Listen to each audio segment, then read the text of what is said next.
मंद वारा सुटलेला, पक्षी झाडांवरती गोड गात बसलेले, तलावामध्ये वाहणारं झुळझुळ निळेशार पाणी, तलावाच्या काठाला फुललेली जांभळी पिवळी रानफुले, तलावाच्या आजूबाजूला असणारं घनदाट सदाहरी जंगल आणि आकाशाला गवसणी घालणारे रॉकी माउंटेन्स. हे सगळंच कसं अगदी स्वर्गाची अनुभूती देणारं.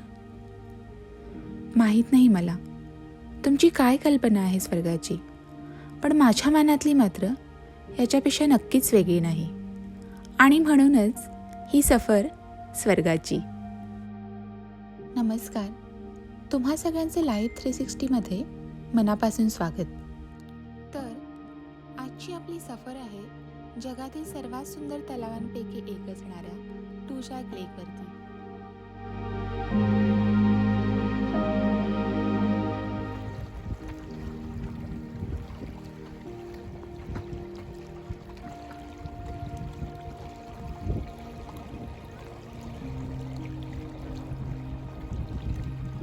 कॅनडाच्या बँफ नॅशनल पार्कमधील अतिशय सुंदर असं हे एक सरोवर. बँफ टाऊनपासून फक्त 10 मिनिटाच्या अंतरावर असून इथे येण्यासाठी पब्लिक ट्रान्झिट अवेलेबल आहे.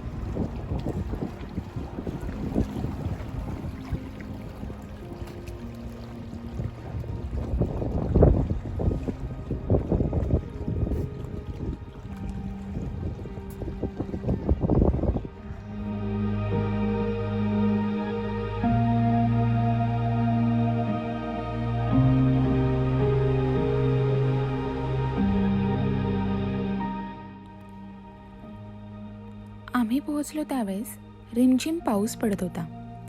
सूर्य लपाछपीचा खेळ खेळत होता. मधूनच अंधारून येत होतं, तर मधूनच लख्ख प्रकाश पडत होता. थोडक्यात सांगायचं झाल्यास ऊन पाऊस सुरू होता.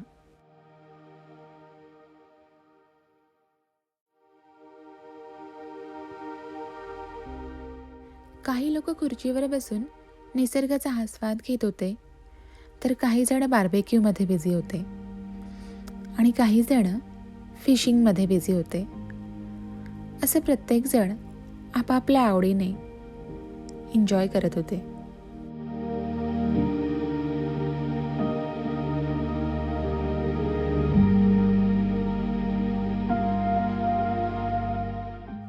तलावाच्या एका बाजूला छोटं पण अतिशय सुंदर असं एक बेट होतं. तिथं बराच वेळ बसून आम्ही निसर्गाच्या या अप्रतिम कलाकृतीचा पुरेपूर आनंद घेतला.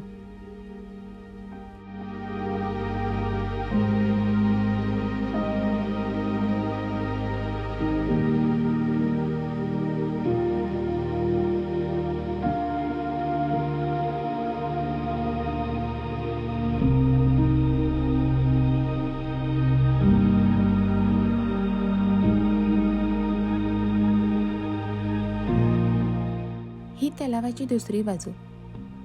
कमाल आहे ना. एका बाजूला कमालीची शांतता, तर दुसऱ्या बाजूला अशी वर्दळ होती.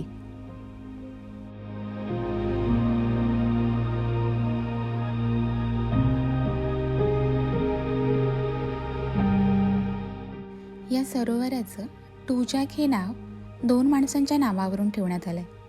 पहिला जॅक स्टेनले होता, ज्याने मिनीवांका लेकवर बोट सवलत चालवली होती, आणि दुसरा होता जॅक वॉटर, जो कॅस्केड माउंटेनच्या पायथ्याशी खाणीत काम करत होता. आणि त्या दोघांच्या नावावरून या तलावाचं नाव टूजॅक लेक देण्यात आलं. हिवाळ्याच्या दिवसात या तलावाचा एक वेगळाच विलक्षण देखावा बनतो.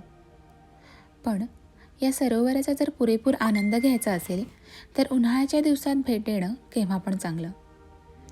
डिसेंबरच्या सुमारास तलाव गोठण्यास सुरुवात होते आणि मे महिन्याच्या अखेरीपर्यंत हा तलाव गोठलेला असतो.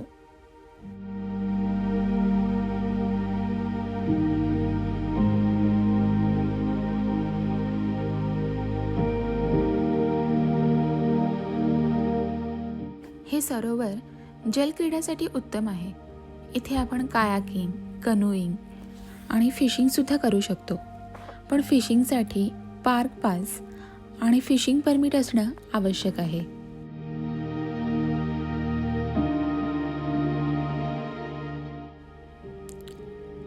सगळी लोक खूप मस्त एन्जॉय करतात. दर विकेंडला कायाकिंग, राफ्टिंग, बोटिंग, सायकलिंग करत फिरत असतात.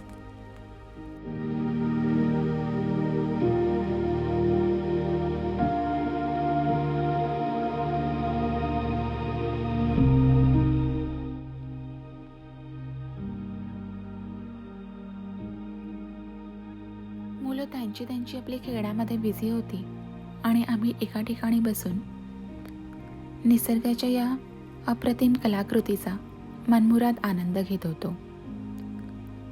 इथे कुणाचं तरी लग्न होतं, त्यामुळे खूप सुंदर अशी सजावट त्यांनी केलेली होती तिथे. आणि या डेकोरेशनमुळे या सरोवराचा हा परिसर अधिकच खुलून दिसत होता.